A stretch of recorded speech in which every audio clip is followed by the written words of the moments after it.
Jésù ni Olúwa. A kí yín kú àbọ̀ sórí ètò yìí, ètò wákàtí ìdáǹdè. Olúwa Ọlọ́run ìdáǹdè yóò dá ọ ní ìdè lọ́wọ́ gbogbo ogun ayé rẹ ní orúkọ Jésù. Ọba tí ń gbẹ́kún aládùúrà àti dé. Jésù tí gbẹ́kún aládùúrà àti dé o. Gbọ́rọ̀ wá rò, gbèjà wájà o, má jẹ́ àgbàgbánu àdúrà o. Orúkọ Jésù, orúkọ ńlá Jésù. Ọlọ́run tó ní wúwo níkàáwọ́, Ọlọ́run bẹ̀rẹ̀ àti òpin, Ọlọ́run ìgbà àti àkókò. A dúpẹ́ lọ́wọ́ yín, a sì yìn lógo fún ìrànlọ́wọ́ ìgbà gbogbo. Olúwa ẹ gbọ́ ọpẹ́ wa.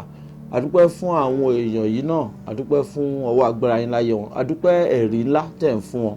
Olúwa ẹ gbà yín wa, ògo fún orúkọ yín. Bí a ti ń lọ nínú ètò tòní ayérayé, ẹ bá wa lọ. Ẹ jẹ́ kí agbára yín kí ó hàn, ká lè máa yìn Jésù Kristi Olúwa wa. Àmín. A kí yín nílé lóko, a sì kí gbogbo ènìyàn. Ohun tí a fẹ́ gbéyẹ̀wò lónìí gẹ́gẹ́ bí ìṣe wa, tí a fẹ́ gbàdúrà lé lórí, tí mo sì fẹ́ kí a jùmọ̀ gbéyẹ̀wò, olóhun tí mo pè ní pé àdúrà àkórí rẹ̀ ní àbí ńlá ṣùgbọ́n a dè mọ́lẹ̀. Ìyẹn ni pé ènìyàn ńlá ni ṣùgbọ́n wọ́n dè mọ́lẹ̀, kò lè fi títóbi rẹ̀ hàn, kò lè fi nílá tọ́lọ́run gbé sí ayé ẹ̀ kó hàn. Fún àpẹẹrẹ, bí o bá mú ẹyẹ tí o fi sínú ìhámọ́, ẹyẹ ní agbára láti lè fò jìnnà, ṣùgbọ́n tó o bá fi sínú ìhámọ́ kò lè fò ju ìwọ̀nba ibi tí o fi sí lọ. Bí o bá mú ẹja, ẹja ní agbára láti lè wẹ̀ dáadáa nínú omi, ṣùgbọ́n tó o bá mú, tó o gbé sínú báàfù tó o bomi sí, ìlúwẹ̀ rẹ̀ ó ti dín kù. Ìyẹn ni pé àbí ńlá ṣùgbọ́n a dè mọ́lẹ̀ sí ìhà kan. Ọ̀pọ̀lọpọ̀ ní ayé ẹ̀ rí bẹ́ẹ̀. Bí a bá wo ìwé Lúùkù orí ìkọkàndínlógún ẹsẹ̀ 30 dé 34, Luke 19 láti verse 30 títí dé verse 34, a kà ìtàn kẹ́tẹ́kẹ́tẹ́ kan tí a so mọ́lẹ̀. Bíbélì sọ fún wa pé kò sí ẹni tó gun orí kẹ́tẹ́kẹ́tẹ́ yìí rí. Ó ní ṣùgbọ́n àwọn tó dè mọ́lẹ̀ dúró tì. Jésù sọ fún àwọn ọmọ ẹ̀yìn, ó ní ẹ lọ tú kẹ́tẹ́kẹ́tẹ́ yìí wá. Jésù tó mọ ohun gbogbo, ó ní ṣùgbọ́n tẹ́ ẹ bá débẹ̀, tí wọ́n bá ní kí ló dé tẹ́ ẹ fẹ́ tú kẹ́tẹ́kẹ́tẹ́ yìí, ẹ sọ pé Olúwa ní fi ṣe. Nítòótọ́ nígbà tí àwọn ọmọ ẹ̀yìn débẹ̀, wọ́n fẹ́ tú kẹ́tẹ́kẹ́tẹ́, wọ́n àwọn tó dè kẹ́tẹ́kẹ́tẹ́ mọ́lẹ̀, wọ́n ní Olúwa kí ló dé tí ẹ fẹ́ tú kẹ́tẹ́kẹ́tẹ́ yìí. Wọ́n ní Olúwa ní ká tú wá ni, wọ́n ní ó dá ẹ túlẹ̀. Ìyẹn túmọ̀ sí pé kẹ́tẹ́kẹ́tẹ́ yìí ni Jésù fẹ́ gùn wọ Jerúsálẹ́mù, ṣùgbọ́n àwọn kan dè mọ́lẹ̀. Bẹ́ẹ̀ gẹ́gẹ́ ẹlòmíràn ipò ńlá ló yẹ kó wà, ṣùgbọ́n a dè mọ́lẹ̀. Ẹlòmíràn yẹ kó máa gun ẹṣin ni, ṣùgbọ́n ó rìn nílẹ̀. Bíbélì wípé nígbà tí àwọn ọmọ ọlọ́lá ń rìn nílẹ̀, tí àwọn ẹrú sì ń gun ẹṣin, lórúkọ Baba, Ọmọ àti Ẹ̀mí Mímọ́, bí a bá rí ibi tí wọ́n dè ọ́ mọ́, tí wọn ò jẹ́ kí o lo àǹfààní tí Ọlọ́run gbèsè ayé ẹ, lórúkọ Jésù ó yá tú sílẹ̀. Bí a bá rí agbára tó yẹ kó o lò, agbára Ọlọ́run tó yẹ kó o fi ṣe àǹfààní fún ayé ẹ, ayé ọmọ àti iṣẹ́ ẹ, ṣùgbọ́n tó ò rí lò, lórúkọ Jésù ó yá wọnú àǹfààní náà lọ.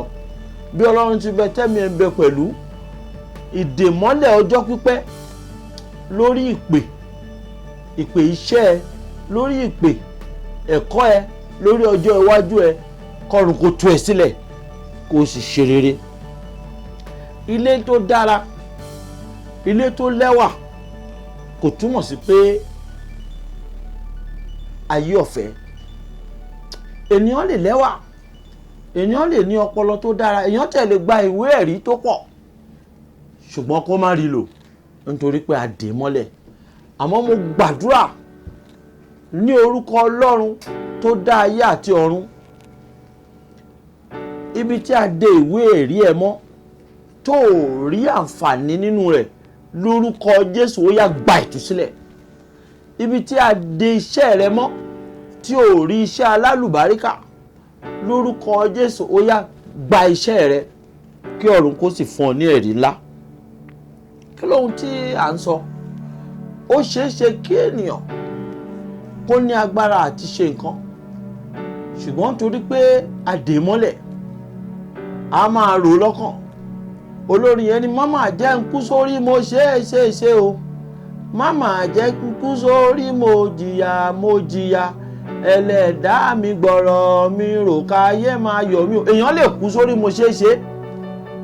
Kò sí ẹni tí Ọlọ́run dá tí ò fún ní ohun kan láti fi ṣe rere ṣùgbọ́n nígbà tí a bá jẹ́ kó ríire rẹ̀ ṣe, ẹlòmíràn a bí a sunkún lọ́jọ́ tá a bí, gbogbo èèyàn sunkún lọ́jọ́ tá a bí, ṣùgbọ́n ẹlòmíràn a sun ẹkún ẹ̀ tí tó tún fi wọ sàréè ni. Bí Ọlọ́run ti ń bẹ tí ẹ̀mí ẹ̀ ń bẹ pẹ̀lú, o ò tún sunkún mọ́ lórí ọmọ, ò sunkún mọ́ lórí aya, lórí iṣẹ́ rẹ̀, ò sunkún mọ́. Arábìnrin kan ti ẹ̀wà tó ń wò mí lọ́wọ́lọ́wọ́ báyìí, Olúwa ni sọ fún ọ ohun tó jẹ́ òpòrúru ọkàn ẹni ọmọ ẹ̀, àmọ́ bí Ọlọ́run ti ń bẹ tẹ́mi ẹ̀ ń bẹ pẹ̀lú, Ọlọ́run yóò sọ ọkàn ọmọ náà di ẹran, yóò mú ọkàn òkúta, yóò mú kúrò, ọmọ náà yóò sì pa ọ́ lẹ́rìn ní orúkọ Jésù. Arákùnrin tí ń wáṣẹ́ ti pẹ́, ó dàbí ẹni pé gbogbo ayé ló ń wáṣẹ́, ṣùgbọ́n bí mo gbàdúrà fún ọ lónìí lórúkọ Jésù, ọ̀nà ẹ kó là, ọ̀nà iṣẹ́ ẹ kó là, ibi tí a dé tí a sojú ìwé ẹ̀rí ẹ mọ́ lórúkọ Jésù, ọwọ́ ọ̀run kó ṣí sókè kó oríṣẹ́ aláyọ̀.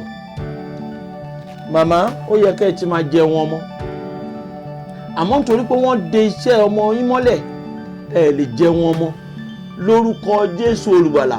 Agogo tó tẹ́ jẹ wọn ọmọ náà kó gba ìtúsílẹ̀, iṣẹ́ ẹ̀ kó gba ìtúsílẹ̀, ibi tí a dè mọ́ kó gba ìtúsílẹ̀, kó di ńlá, kí ògo ẹ̀ kó sì bú jáde. Ògo fún orúkọ Olúwa. Ibi tí a ti ń sọ̀rọ̀ yìí wá ní orí òkè náà àdìsẹ́ ìyanu ní ojúlé 13 Ọlásìnbọ̀, níbi tí Ọlọ́run ti ń gbọ́ àdúrà, tí Ọlọ́run ti ń fa òkè ńlá ya, tí Ọlọ́run sọ òkè di pẹ̀tẹ́lẹ̀. À ń ní àwọn ìpàdé Yorùbá tí a máa ń ṣe ní ọjọ́ Monday títí di ọjọ́ Friday. Kò sí ọjọ́ tó wá sí ìpàdé yìí wàá bá Jésù pàdé ń bẹ̀. Ìpàdé ìtúsílẹ̀ wà, ìpàdé gbógun mi wà, ìpàdé wákàtí ìdáde wà. Bí o bá wá, Jésù dúró dè ọ́, ó sì rí ìyanu Ọlọ́run. Fún ìbáninímọ̀ràn àti àdúrà, mo fẹ́ kó o kọ nọ́mbà yìí sílẹ̀. Ó ṣe pàtàkì kó o pè wá sórí nọ́mbà yìí. Fún àdúrà ni a béèrè ohunkóhun lọ́wọ́ ẹ̀, àmọ́ fún àdúrà àti ìgbaninímọ̀ràn ìyànjú 0806 716 0472 0806 716 0472 àti 080 33 47 87 34. Lẹ́ẹ̀kan sí 080 33 47 87 34. Bí o ti ń wò wá yẹn lórúkọ Jésù, èrò ọkàn ẹ ní rere kọ́run kó ṣe fún ẹ. Ó ti pẹ́ tó o ti ń jìyà, lórúkọ Jésù kó gba ìtúsílẹ̀. A dúpẹ́ lọ́wọ́ Ọlọ́run fún iléeṣẹ́ tí ó ń gbé wa síta yìí. Àdúrà wa ni pé wọ́n ó máa gbèrú sí, iléeṣẹ́ wọn yóò sì máa dàgbà sí. Jésù ni Olúwa.